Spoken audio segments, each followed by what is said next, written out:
He-chan. Oh no, did we fall asleep in class? Go away. He-chan. Leave me alone. Come on, He-chan. Let me sleep. After 2 nights of not being able to sleep at all, the last thing I want to do is be woken up when I finally manage to.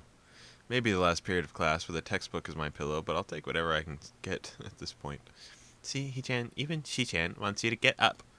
I don't care what Shizune wants. Leave me alone. Jeez, He-chan, I'll just have to wake. What? Misha's gonna... You? This is bad. I'm up. You don't have to. It's alright. We're okay. I can feel my face flowering into a scarlet red blush. Students are still in class, still sitting bolt upright and staring at the shouting fool who was sleeping just moments before. Damn it. Now my head smacked down on the table with a noticeable thud. Misha's trademark uncontrolled laughter reverberates through the classroom. As I turn my mournful eyes to the speckled Shizune beside her, she carefully adjusts her glasses, desperately trying to maintain a look of serious disapproval. God, my hiccups are so bad right now.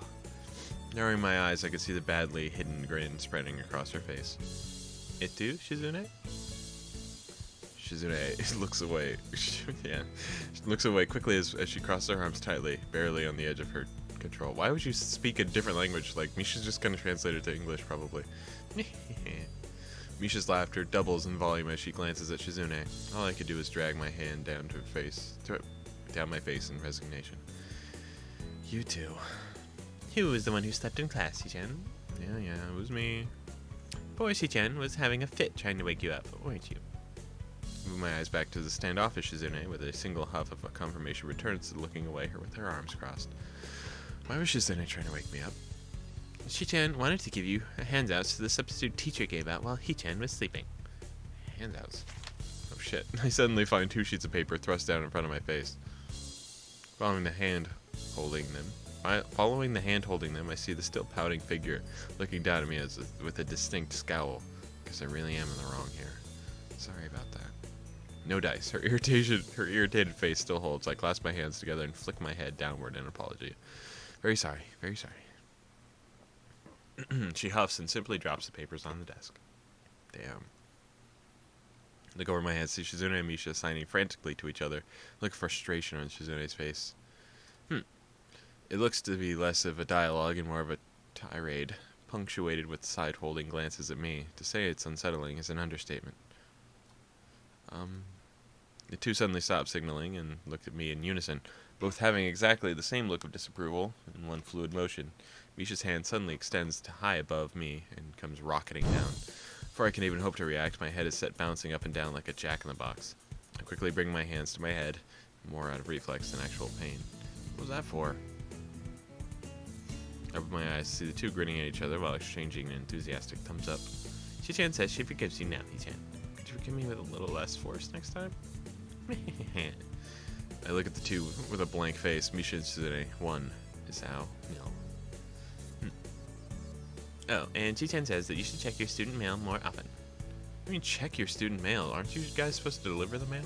She produces a light yellow envelope and hands it over with an exuberant grin. Strange, who could have written me a letter? Now's not the time, and most definitely not the place to find out, though. Giving up on the nap so cruelly stolen from me, I rub my forehead and slowly get up, putting the sheets in the envelope on my back before swinging it over my shoulder. I take a step back to move and depart with such a small bow. Well, while Misha clutches her sides, laughing, and Shizune nods back in a curt farewell. I join the flow of students exiting the doorway and turn the corner to the hallway, only to end face to face with Hanako. Whoa, hey Hanako. Good afternoon, Miss. Silence falls between us, and busily chatting students stand or pass us by. She's fidgeting constantly, her eyes drawn to her rather unremarkable footwear. Damn, why are you coming at her shoes like that? I take the bridge of my nose and my fingers while I blink in my eyes heavily in an attempt to make things seem clearer. I'm barely staying awake as it is. Hanako, you want to say something? What is it? I wanted to give you this. Huh? She holds out a small rectangular piece of paper. I blink again to make out the text through barely open eyes, slowly starting to make out what's written. Eggs 2, bread loaf 1, whole grain cereal, time. Shopping list? I look upwards, raising an eyebrow. I usually go shopping with Lilly, but I can't come, so... You want me to run errands for you? It's okay if you don't want to, I just thought that maybe... She's panicking. I sigh. Yet another battle lost, though this time a weakly fought surrender. I smile tiredly as I rest a hand on her head to calm her down. It's fine. I was gonna go anyway. Just the stuff on this list. She nods, then bows deeply, twice, as if to make her gratitude perfectly clear. We were gonna meet outside the school gates at 6. Thank you. I was gonna get it, but I need to study for the test tomorrow. Test? Oh, that's right. Science. How are you doing with it? She brightens ever so slightly. I've been spending more time on it than before. I think I could do okay. Good work then. She starts smiling, and much more earnestly at that. I have full confidence that I could do fine without any extra studying, but the fact that she's putting in the effort instead of just reading in the library is heartening. I'll grab your stuff, and I'll take it to your dorm in the evening. See ya. With a small wave, we part ways. I'll go do my homework before meeting Lilly. Should be able to take care of it in time. Nice. Wrangling with a particularly complicated math problem has caused me to be a bit late for my meeting with Lilly. On a couple of minutes, but enough to make me step smartly out into the courtyard and to the school gate.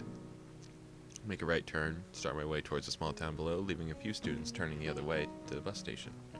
I slip my right hand in my pocket as I walk into the orange sunlight of dusk. Thankfully, the sweltering summer heat has started to die down, making my way for a pleasant, cool breeze. When I stretch my hands high above my head, a familiar figure takes form, a cane in her right hand. Lilly.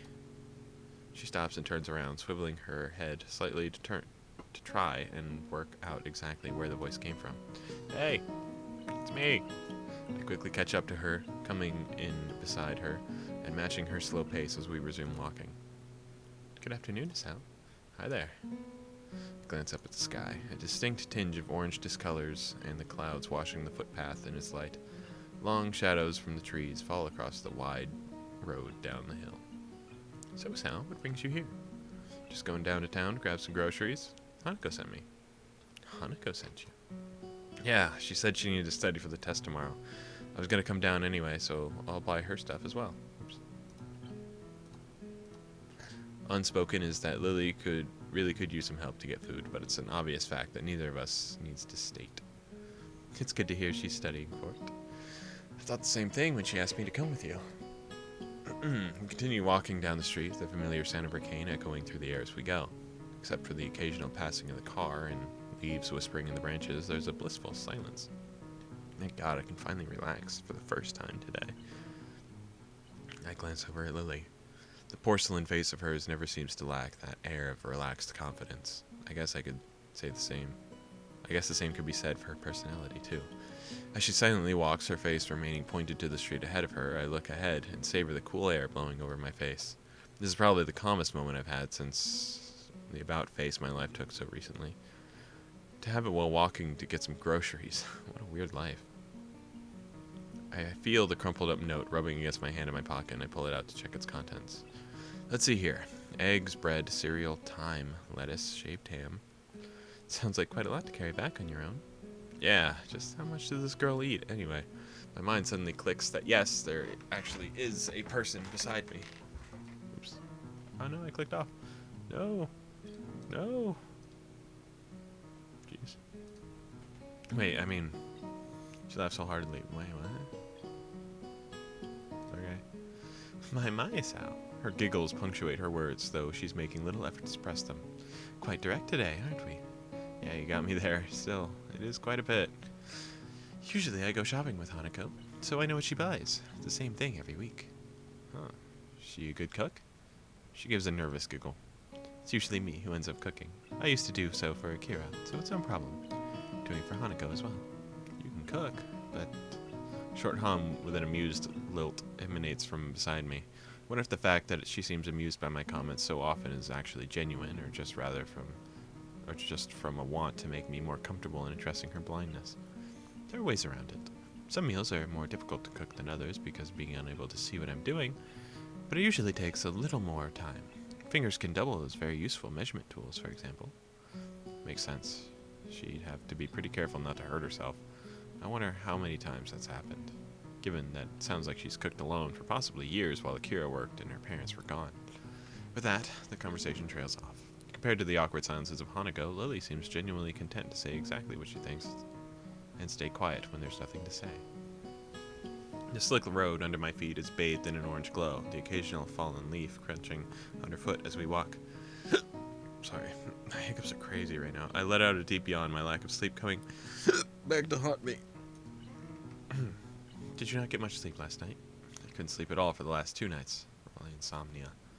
Lily's face suddenly becomes worried. It feels like a personal failure every time she gets worried about my well-being, even if it's genuinely nice to know that someone cares. You have insomnia? Aren't you going to see the nurse about it? Nah, no real need. It's happened to me before a few times. My meds screw with my sleeping, occasionally. Ah, I'm sorry. Come on, it's not your fault. At least I shouldn't have any trouble getting to sleep tonight. You do worry me sometimes. I worry you. I reach around and scratch the back of my neck. Kind of want to address this. Hey, Lilly. I don't mean to sound weird, so please try to forget about my heart condition. She looks kind of lost. Hardly blame her. I guess what I'm trying to say is just don't treat me differently because of it. You know, the thing that, like, you don't want us to treat you differently for your thing? Kind of goes both ways here, doesn't it? She bows her head slightly, her white cheeks reddening almost imperceptibly. It's only natural to worry about those around you. Well, it's nice to know there's someone like that out there. Maybe somewhat embarrassing to say, but it's the truth. Lilly takes a breath to regain her composure. Manages a gentle smile through her cheeks remain flushed. The final walk downhill to the store passes in silence. Welcome! So I was looking at my stuff first, and Hanako's on the second round. I grab 2 well-worn baskets in the stack beside the entrance and pass one to Lilly. Just as she did before, she lays on the ground and slides her retracted cane between the basket handles before picking it back up with her right hand.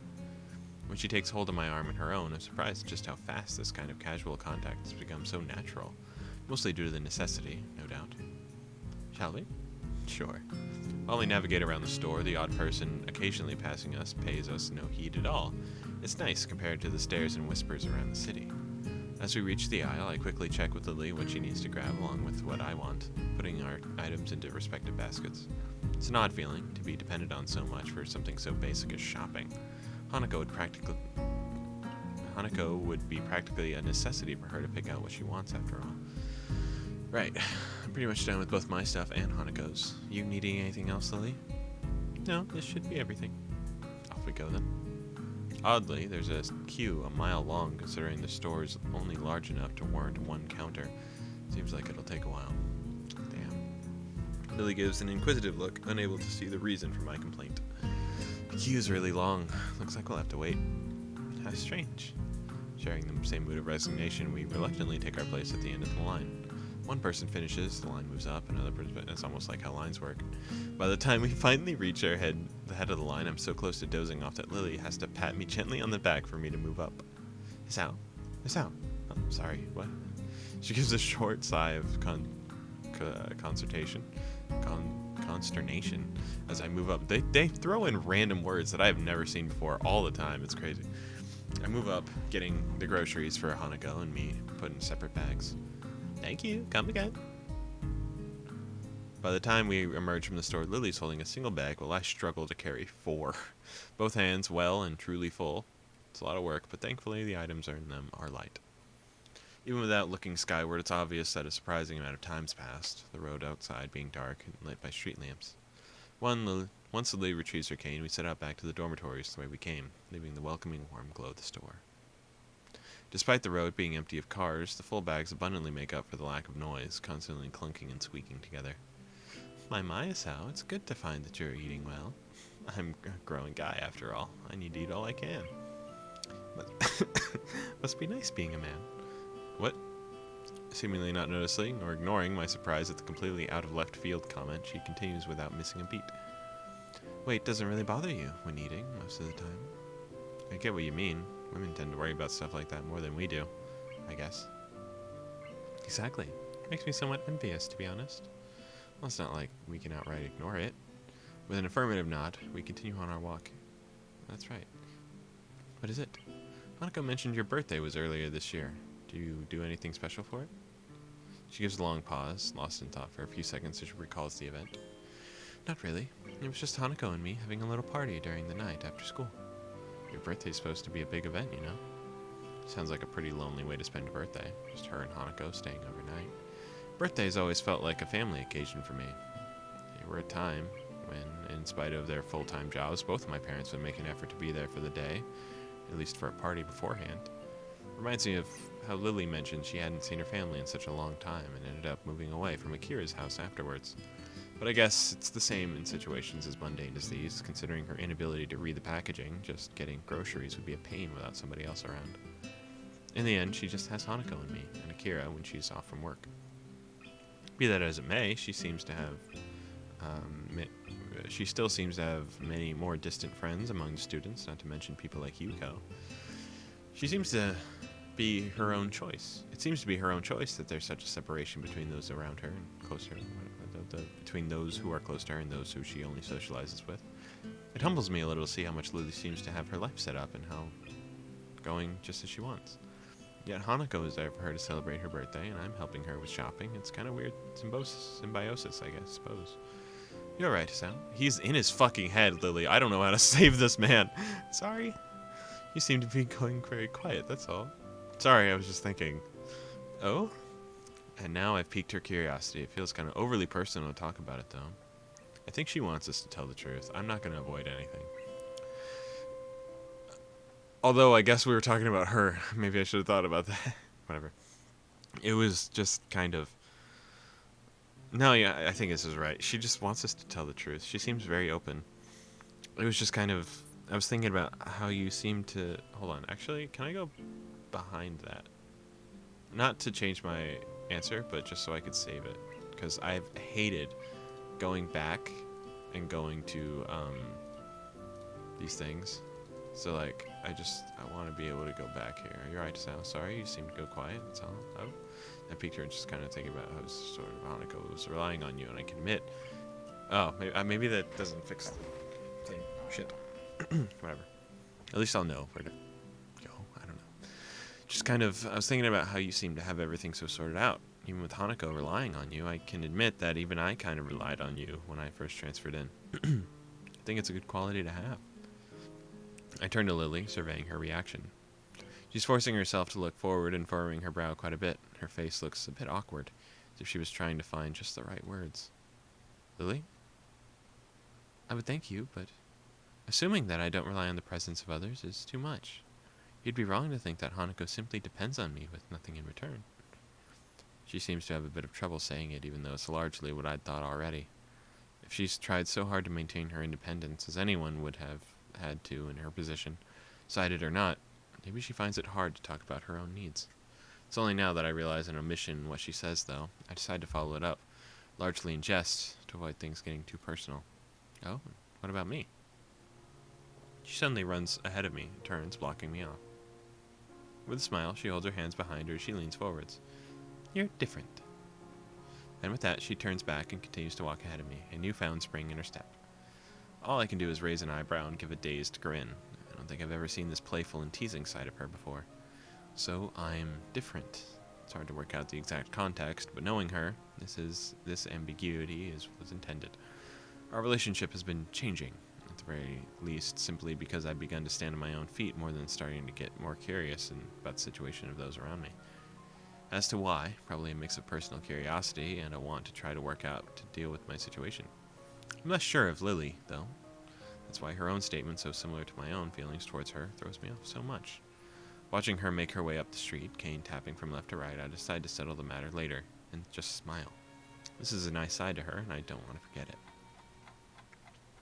Eventually, we get to the girls' dorms, both my arms aching from the weight of the 2 sets of groceries. Finally here. Whew. I bend down to wipe my forehead with the back of my hand. Lily stops in front of her door, sets down her bag, fishing in her pocket for the key. Thank you, Sal. I really appreciate your help. This is nothing. Might be nothing for you, but it's definitely something for me. And with that, she steps through her door, closing it behind her.